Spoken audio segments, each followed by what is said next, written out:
أعوذ بالله من الشيطان الرجيم بسم الله الرحمن الرحيم الله لا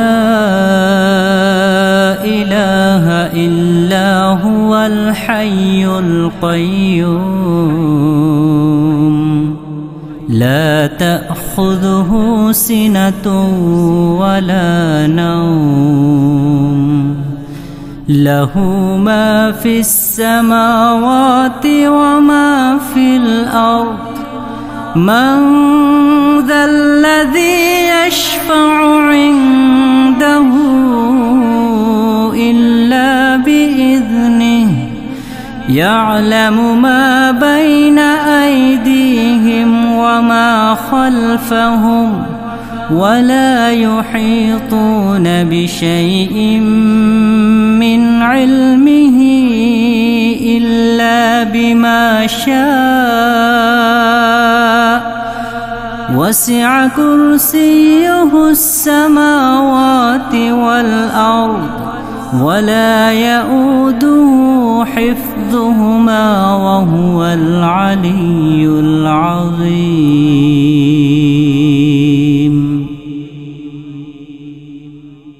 ইরশাদ হচ্ছে, আল্লাহ এমন এক চিরঞ্জীব ও চিরন্তন সত্তা যিনি সমগ্র বিশ্বজাহানকে ধারণ করে আছেন। তিনি ছাড়া আর কোনো ইলাহ নেই। তিনি ঘুমান না এবং তন্দ্রাও তাকে স্পর্শ করে না। পৃথিবী ও আকাশসমূহে যা কিছু আছে সবই তার। কে আছে তার অনুমতি ছাড়া তার কাছে সুপারিশ করবে?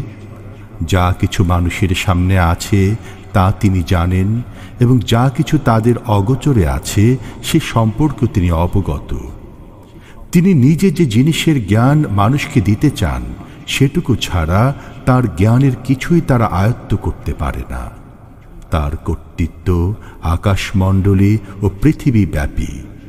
এগুলো রক্ষণাবেক্ষণ তাকে ক্লান্ত পরিশ্রান্ত করে না। মূলত তিনি এক মহান ও শ্রেষ্ঠ সত্তা।